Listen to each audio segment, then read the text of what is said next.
የሰኔ 21 ቀን 1975 ዓ.ም ተመራቂዎች ከ40 ዓመት በኋላ ከሀገር ውስጥና ከውጪ ተጠራርተው በተማሩበት ቅጥር ግቢ እንዲህ በጥልቅ ስሜት ታጅበው ተገናኙ።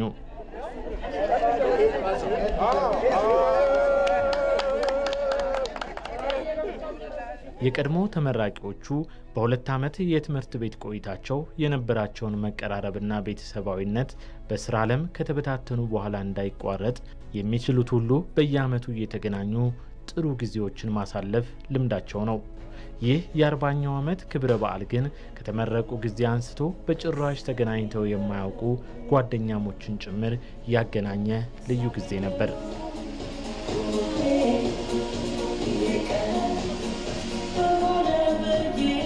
የዛሬ 40 ዓመት ያገኘዋቸው ልክ የተመረቅን ቀን ተያየን፣ በዛው የተለያየን ሰዎች ነበር እና አሁን እንደገና ስንታይ በጣም ማይንዱ ብዙ ህይወት ኳልፏል። ብዙ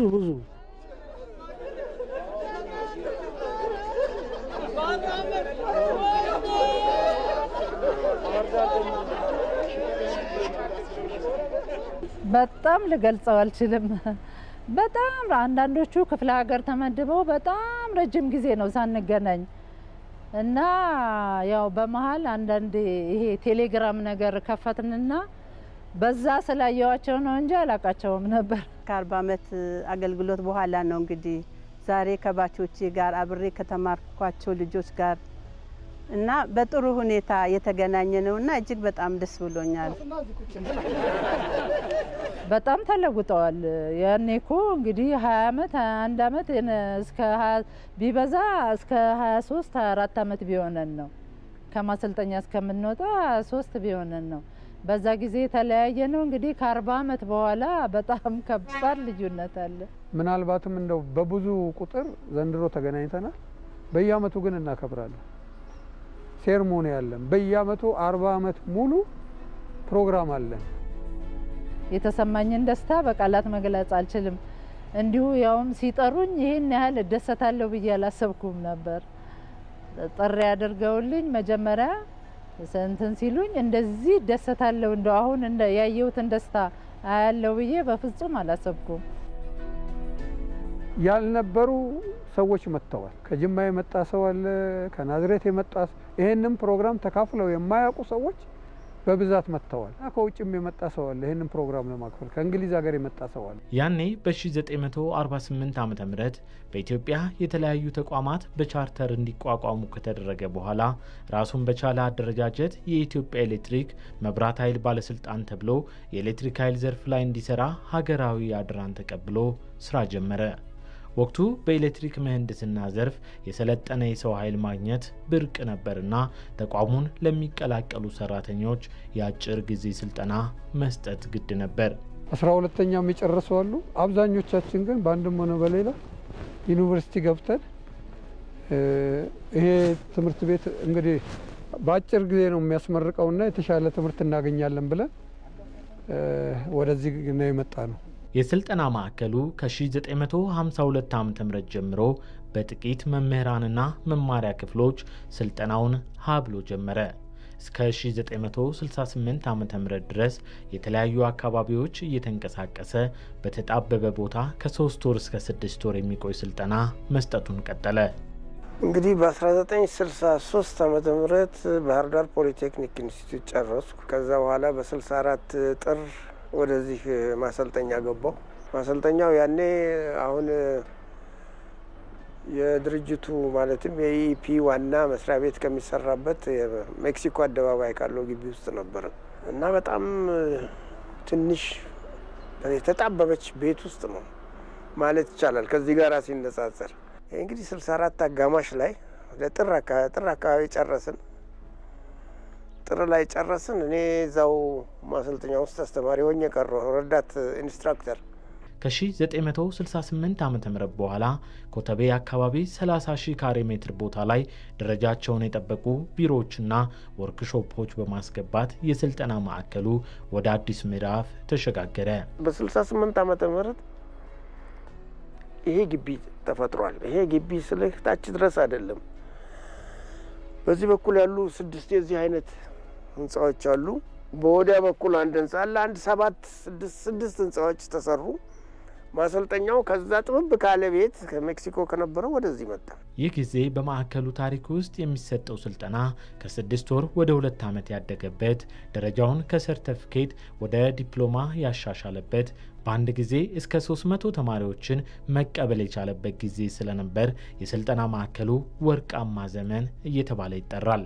በመብራት ኃይል ወርቃማው ዘመን ብለን የምናስበው ይህንን ማሰልጠኛ የተገነባበት አብዛኞቹ በኢትዮጵያ ውስጥ እንግዲህ መብራት ኃይል አውት ሻይን ያደረገበት ዘመን ነው።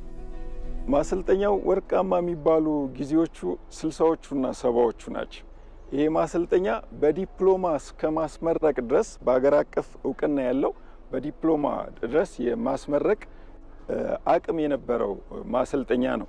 የተቋሙን የሰው ኃይል ፍላጎት ብቻ አይደለም፣ የሌሎች ተቋማትን የስልጠና ፍላጎት ሁሉ ከግምት ውስጥ ያስገባ ስልጠና እስከ መስጠት ደርሷል። በርካታ በሀገር አቀፍ ደረጃ የምንጠራቸው ትላልቅ ስም ያላቸው ተቋማት በዚህ ማሰልጠኛ ሰራተኞቻቸው ተሰልጥነው ወጥተው እንዲያገለግሏቸው ተደርጓል። 75 ዓመተ ምህረት ናቹራል ሳይንስ ተማሪ ነበርኩኝ። በጊዜው በነበረው የፖለቲካ ችግር ምክንያት 6 ኪሎ የሚገባ ተማሪ ጥረት ስለነበረ ራንደምሊ የሳይንስ ተማሪዎችን ወደ 6 ኪሎ እንድንገባ ተደረገና 6 ኪሎ ለአንድ አመት ተመሪያለሁ።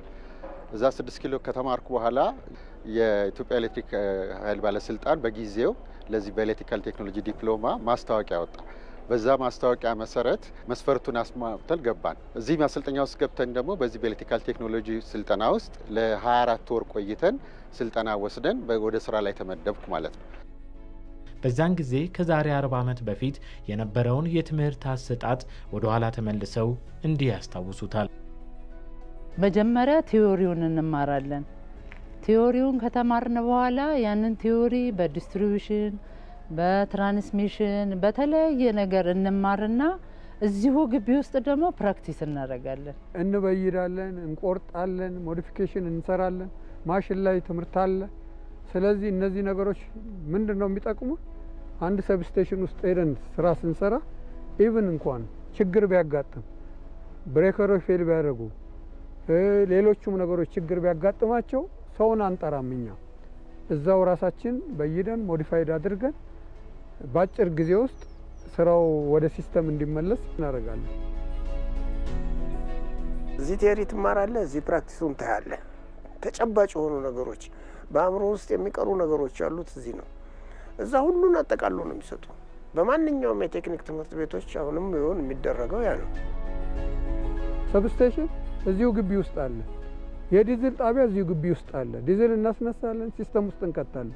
ሰብስቴሽን ኦፕሬት እናደርጋለን። ኃይል ማመንጫዎችን እንለማመዳለን። ፖል ወጥተን ፕራክቲካሊ ፖል ላይ ወጥተን መስመር እንዴት እንደሚዘረጋ ሰርተን ነው የምንወጣው።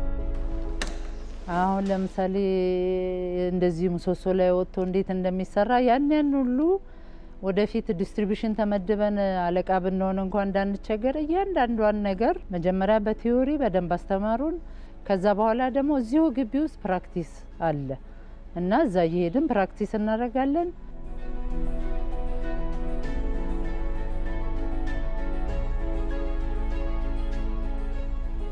እነዚህ በወርቃማው ዘመን የተገኙ ከወጣትነት እስከ ጉልምስና፣ ከጉልምስና እስከ ጡረታ ለሀገራቸው ብርሃን የህይወት ዘመን መስዋዕትነት የከፈሉ ወርቆች ተመርቀው ከወጡ በኋላ በተለያዩ ዘርፎች ላይ ተሰማርተው ከማመንጫ እስከ ማከፋፈያ፣ ከኦፕሬሽን እስከ ጥገና ባለሙያነት ሀገራቸውን አገልግለዋል። ከዚህ ማዕከል ወጥተው ለበርካታ የአፍሪካ ሀገራት የኃይል ማመንጫዎች፣ ማስተላለፊያ ስቴሽኖች እና በኢንጂነሪንግም በዲዛይን በመሳሰሉት ተግባር ላይ የሚሰማሩ በርካታ ሰዎች ከዚህ ማሰልጠኛ ወጥተዋል። በርካታ የአፍሪካ ሀገራት እያገለገሉ ነው። የሀገራቸውንም የተቋማቸውንም ስም በበጎ እያስጠሩ ነው። በየትኛውም ኃይል ማመንጫ ውስጥ ያልተሳተፈ የዚህ ባች ልጅ የለም።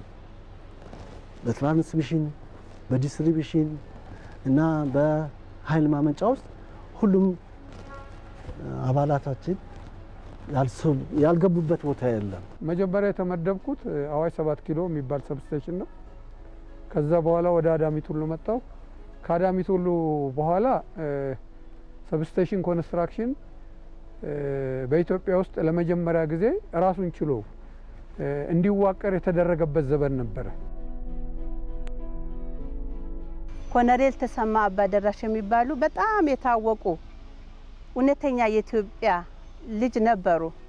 እሳቸው ሞተር ትራንስፎርመር ሲበላሽም ሲገዛም ከውጪ ነው።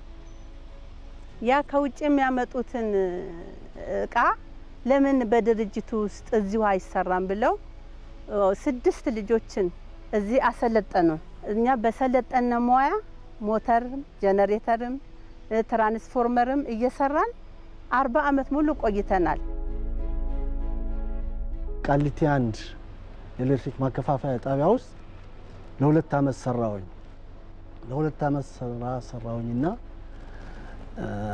በአብዛኛው ኮሎኔሉ ለትራንስፎርመርና ለኤሌክትሪካል ማሽን ዋይንዲንግ ፓርቲኩላርሊ የተወሰኑ ሰዎችን አሰልጥነውን ስለነበረ 8 ልጆችን እዛ ክፍል ውስጥ ደግሞ ገብቼ በሰራ ሞር ብዙ አውትፑት ይኖራል በሚል ወደ ከሰብስቴሽን ኦፕሬሽን ወደ ዋይንዲንግ ወርክሾፕ ተመልሼ እዛ 2 ዓመት አገለገልኩኝ።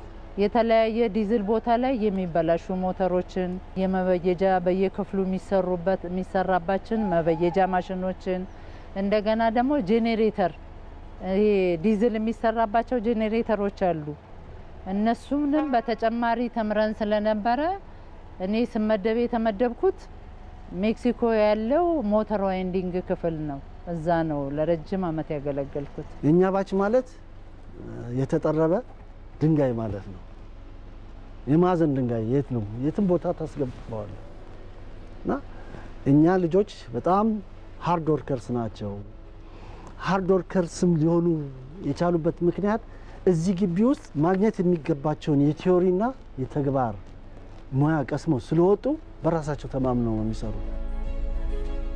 ለምሳሌ ከውጪ ትራንስፎርመር ይመጣ ነበር። አገራችን ፎሬን ከረንሲ በጣም ችግር ነበረበት። በጣም ችግር በነበረበት ሰዓት እኛ እዚህ እየሰራን እየጠገን አሮጌውን እንደገና እያደስን ዋይንድም እያደረግን በጣም ብዙ ፎሬን ከረንሲ ለአገራችን አስቀርተናል። ኃይል ማመንጫ ብትመለከት፣ ሰብስቴሽን ላይ ብትመለከት፣ ዲስትሪቢዩሽን ላይ ብትመለከት አብዛኛው ቴክኒሻኖች በቴክኒሻን ዘርፍ የተመረቁት ድርጅቱን በትክክል የያዙት ናቸው።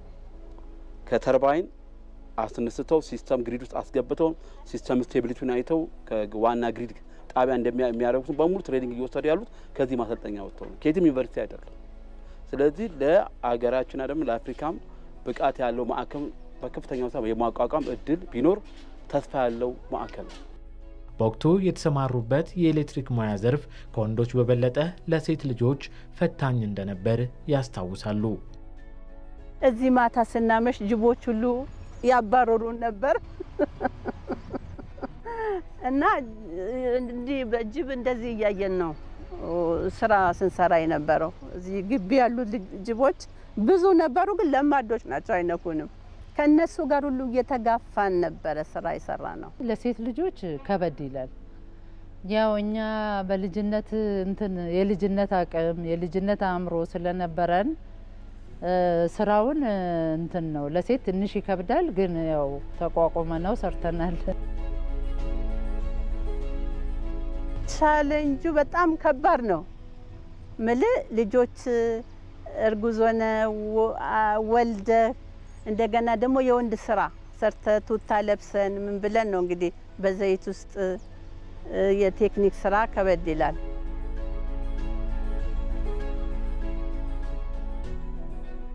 ጄኔሬተሩንም ሞተሩንም መበየጃ ማሽኑንም በቃ ኤሌክትሪካል የተባሉ መብራት ኃይል ውስጥ ያሉ ከክፍለ ሀገር ሁሉ እየመጣ ነው የምንሰራው። ያው መብራት ኃይል ባለበት ሁሉ የተበላሹ ነገሮች እኛ ክፍል ነው የሚመጡት። ትራንስፎርመሩም ሞተሩም ሁሉም ሲበላሽ እኛ ክፍል ይመጣል። አስፈላጊውን ሁሉ እንሰራለን። ዲዝል ማለት በጣም ከባድ ስራ ነው። ለሴቶች አይደለም ለወንዶች በጣም ፈታኝ ነው። ስሙዝ ሆኖ እንዲነሳል ዲዝሉ ፍላይ ዊል የሚባል በብረት የምታሽከረክረው ነገር አለ። እውነቴን ነው የምልህ፣ እንኳን ሴቶቹ ወንዶቹ ይንጠለጠላሉ። እሱን ለማዞር ሲሞክሩ በአይዞርም እሺ ብሎና ይንጠለጠላሉ። ጥበቃዎችን የመሳሰሉትን ለምነው ሁሉ እንዲያዞሩላቸው የሚያደርጉበት ጊዜ ትዝ ይለኛልና በጣም ለሴቶች ፈታኝ ስራ ነበረ። የሰኔ 21 1975 ዓ.ም የኢትዮጵያ የኤሌክትሪክ መብራት ኃይል ባለስልጣን ማሰልጠኛ ተቋም ተመራቂዎች ከቤተሰባዊ ቅርርቡ ባሻገር በስራው ዓለም ያካበቱትን ልምድና እውቀት የሚያጋሩበት አብሮነታቸውን ይበልጥ የሚያጠናክሩበት 2175 የኤሌክትሮ ሜካኒካል ስራዎች ኃላፊነቱ የተወሰነ የግል ማህበር በሚል አክሲዮን ማቋቋማቸውን በ40ኛ ዓመት የምርቃት በዓላቸው ላይ በይፋ አብስረው ነበር። በለጋዊ ወጣትነት እድሜያችንን የተቀላቀልነውን ድርጅት በፍጹም ፍቅርና ትጋት ለማገልገል በቂ ዝግጅት እንዳለን ለመግለጽ እወዳለሁ። ሶሻል ላይፍም አለን። አሁን ደግሞ ሼር ካምፓኒ ያቋቁመናል። ኤሌክትሮ 2175 ኤሌክትሮ ሜካኒካል ሼር ካምፓኒ የሚባል ካምፓኒ ያቋቁመናል። እነኚህ ሰዎች 40 ዓመት ቆይተው ጡረታ መውጣታቸው ብቻ አይደለም፣ አሁን ላይ አክሲዮን አቋቁመው በቀጣይም እዚህ ተቋም ላይ ለመስራት ፍላጎት አላቸው። ያቋቋሙት አክሲዮን ሌላ ቦታ ሄደህ የምትሰራበት አይደለም። ኢትዮጵያ ኤሌክትሪክ ኃይል ላይ ወይም ኢትዮጵያ ኤሌክትሪክ አገልግሎት ላይ ነው የሚሰሩት። በአክሲዮናቸው ራሱ ስራ ቢያገኙና እድሉን ቢያገኙ ማለት ነውና ይሄን ማድረጋቸው ለተቋሙ ያላቸውን ፍቅር ሙያቸውን አሁንም ለትውልድ ለማስተላለፍ ቀጣዩ ትውልድ ይሄ የነሱን ሙያ እንዲለምድ የማድረግ ፍላጎት ስላላቸው ከዛ አንፃር አሁንም አዲሱ ትውልድም ይሄንን ለስራ ቅድሚያ መስጠትን እንደገና ዲሲፕሊን ስራ ላይ ደግሞ ትልቁ ነገር ዲሲፕሊን ከሌለህ ስራ ላይ የመቆየት እንትንህ በጣም ጥያቄ ውስጥ ሊገባ ይችላልና ለስራ ዲሲፕሊን ሆነን ታማኝነትን ይዘን ስራውን ወደን ልንሰራው ይገባል ነው ማለት። የኢትዮጵያ ኤሌክትሪክ መብራት ኃይል ባለስልጣን ማሰልጠኛ ተቋም ከጅማሮ ይዞ የተነሳው ራዕይ ግንባር ቀደም የኤሌክትሪካልና ኤሌክትሮኒክስ ኢንጂነሪንግ ማሰልጠኛ ማዕከል መሆን የነበረ ሲሆን በዘመናት መካከል ግን ይህን ራዕዩን ማስቀጠል አልተቻለም። 80ዎቹ መጀመሪያ አካባቢ ግን ባሉ የለውጦች ምክንያት በማሰልጠኛ ውስጥ የምንሰራቸው ስራዎች እየተዳከሙ መጡ። የማሰልጠኛው ኢንፍራስትራክቸር ለሌላ ተቋም ተሰጥቶ በመቆየቱም አንዳንድ አገልግሎቶቹ እየተዳከሙ መጥተዋል።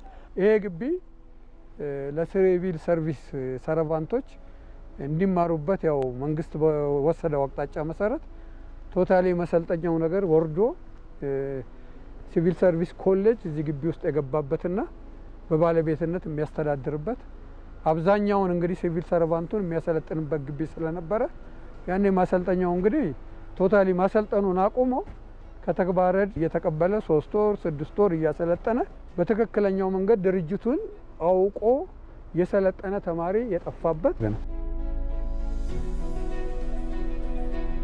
መዘና የተዘናጋንባቸው ነገሮች እንዳሉ እኔ በቅርብ እየተካተሉ ስለሆነ እሱን ወደ ድሮ መልሰን እና ወደፊት ደግሞ ሊያራምደን የሚችለውን ቴክኖሎጂ በአይቲ ቴክኖሎጂ የታጀበ አዳፕቴሽን ከፍተኛ ለውጥ ያስፈልገዋል።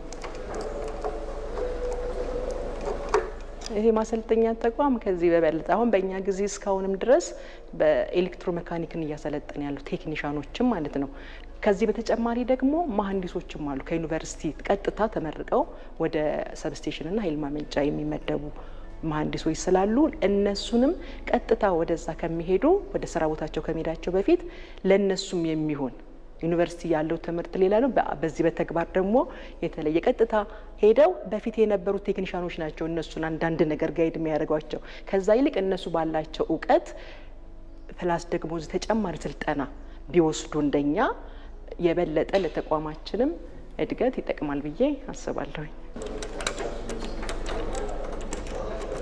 አሁን በፊት የነበረውና ሰማው በመሃል ይቀዘቀዛል። አሁን ደግሞ ለመንቀሳቀስ እንቅስቃሴዎች እንዳሉ ይታወቃል። ይሄ መሬት ላይ ያለው ምክንያቱም ዜጋ ነው የምናፈራው በእውቀት ነው አረ በተሰጠው ክሎት ነው። ይሄ ደግሞ ቅድም ተግባር ተኮር ማንቀለው በጣም ይገርመኛል። እኔ እስከዛሬ እንግዲህ ወደ 25 ዓመት ነው መብራት ኃይል ተሰራ። እስከዛሬ ትዝ የሚሉ ነገሮች በሙሉ መብራት ኃይል ተማርኩ። አትሌት ኃይሉ ዘውዱ ለመጀመሪያ ጊዜ ተቋሙን የተቀላቀለው በስፖርት ተወዳዳሪነት ነው። በሀገር ውስጥና በዓለም አቀፍ የኦሎምፒክ ውድድር ላይ ጭምር በመሳተፍ ለረጅም ዓመታት የተቋሙን ስም አስጠርቷል።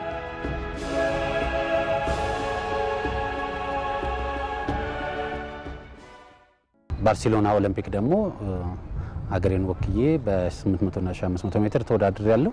ደራርቱ የወርቅ ሜዳሊያዋን ስታሸንፍ ያንን ትልቅ ባንዲራ ያለበስኳት እኔ ነበርኩ። በታሪክ ትልቅ ሜሞሪ ያለኝ ማለት ነው።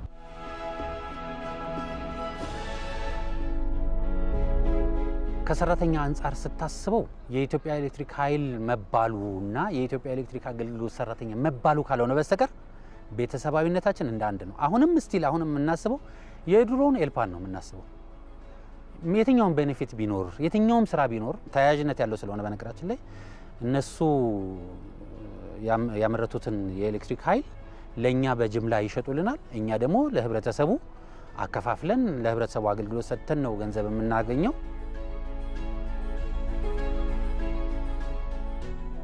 ይሄ ሶሻል ሚዲያውም ሌሎችም የመገናኛው ሁኔታ በጣም አመቺ ስለሆነ በተለያዩ የመገናኛ ዘዴዎች እንገናኛለን። ለበዓልም እንኳን አደረሳችሁ እንላለን። ብዙ መልእክቶችን እናስተላልፋለን። ሁላችንም እንደ አንድ ሰው ነው ተዛዝነን እንሰራ የነበረው።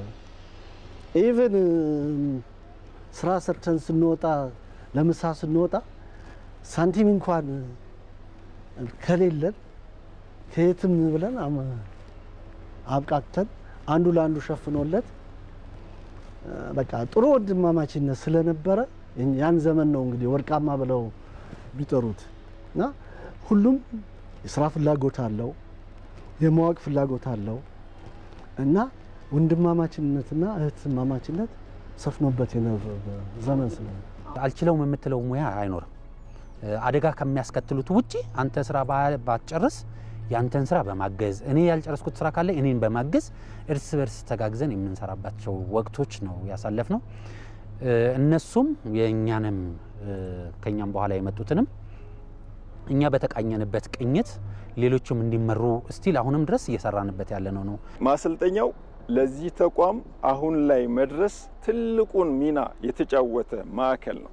አሁን ያለበት ደረጃ ዝቅ ማለትን አይደለም በግሌ የማየው ቀድሞ የነበረው ከፍታና ያ ከፍታ የወለዳቸው ሰዎች ኢትዮጵያ ኤሌክትሪክ አገልግሎትንም በል ኢትዮጵያ ኤሌክትሪክ ኃይልን ቀጥ አድርገው መያዝ የሚችሉ ሰዎችን መፍጠር የቻለ ማዕከል ነው። ከተመረቁ በኋላ ላለፉት 40 ዓመታት ጓደኝነታቸውን አስቀጥለው ራሳቸውን በሙያና በክህሎት አሳድገው ከፍ ሲልም የጋራ አክሲዮን አቋቁመው እስከ ህይወት ፍጻሜያቸው ድረስ ላይነጣጠሉ ከተማማሉት ከወርቃማው ዘመን ወርቆች ያሁኑ ወጣት ትውልድ ብዙ ተሞክሮ ያገኛል። እነሱ ብቻ አይደሉም፣ እኛም ከነሱ ከሲኒየሮቻችን አሁን ዛሬ 40ኛ ዓመት የምረቃ በዓላቸውን ካከበሩት በጣም ብዙ ነገር ነው የተማርነው። ከተወሰኑት ጋር አብሬ የመስራት ምድል አጋጥሞኛል። የስራ ድርሻችን አንድ አይነት ባይሆንም እንኳን አንድ ላይ ሆኖ በቲም የምንሰራባቸው እድሎች አጋጥሞኛል። ያላቸው ፈቃደኝነት ለስራቸው የሚታትሩበት መንገድ ለኛም አይደለም ለአሁኑ ትውልድ ለኛ ትልቅ ሮል ሞዴል ሆኖ የነበሩበት የስራ መሪዎቻችን ደግሞ ይሄ የአሰሪና የሰራተኛ ግንኙነት ብቻ አይደለም የነበረው ቤተሰባዊ ጥምረቱ በራሱ የተለየ አፕሮች ነበረው። አሁን ቴክኖሎጂ አለ፣ ጥሩ ቴክኖሎጂዎች አሉ። እኛ ዋይንዲንግ ማሽንም ብዙ ጊዜ በእጃችን ነው። ብዙ ነገሮችን የምንሰራው በእጃችንና በጭንቅላታችን ነው። አሁን ግን ሲምፕል በሆነ መንገድ መስራት ይቻላል። ብዙ ፓወር ስቴሽን አልነበረንም፣ ብዙ ሰብስቴሽን አልነበረም። አሁን ሰብስቴሽን በየቦታው ነው።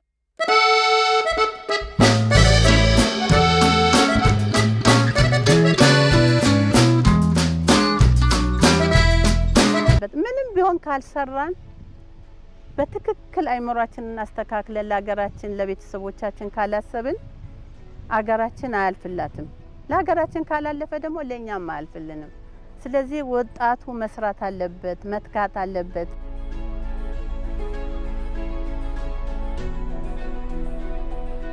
መጪው ትውልድ እኛን አርአያ ተከትሎ ብዙ ነገር ሊሰራ ይችላል።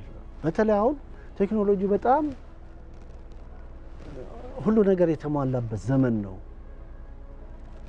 እኛ እኮ በተማርንበት ሰዓት እኮ መጽሐፍ ለማግኘት ሁላ ብዙ እንሯሯጥ ነበረ። አሁን ግን ከኢንተርኔት ሁላ ብዙ ነገሮችን አግኝተው ብዙ ማሳደግ ይችላሉ እና መጪው ትውልድ ብሩህ ነው። ዛሬ ላይ የምንሰራቸው ስራ በጣም የተሻሉ ናቸው። ኃይል ማመንጫንም ብትወስዱ ማከፋፈያ ጣቢያንም ብትወስዱ ሁኔታዎች የተመቻቹበት። ስለዚህ አሁንም ሰራተኛው ትዕግስት ያስፈልጋል። አንድ ተቋም ላይ ረጅም ጊዜ መስራት ማየት ያለብን ምናልባት ጥቅም የምንፈልግ ወይም ጥቅም የሚፈልጉ ቢሆኑ እነኚህ ሰዎች ይሄን ረጅም እድሜ እዚህ ላይ የማገልገል ፍላጎት አይኖራቸውም። በጣም የሚገርምህ እኔን ጭምር አሁን ብታይ ለተቋሙ ያለን የኔነት ስሜት በጣም ከፍተኛ ነው። በጣም እንደ ልጄ እንደ ቤተሰቤ ነው ተቋሙ የሚሰማኝና ይሄንን ተቋም ለቅቄ መሄድ የበለጠ ገቢም ባገኝ ለቅቄ መሄድ አያስደስተኝም።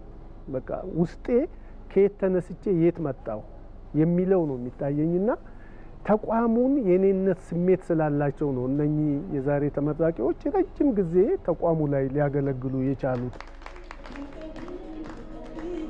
በታማኝነት በሀቅ ያላቸውን ጉልበት ተጠቅመው መብራት ኃይል ማለት አገር ማለት ነው። መብራት ኃይልን አሳደጉ ማለት አገር አሳደጉ ማለት ነው።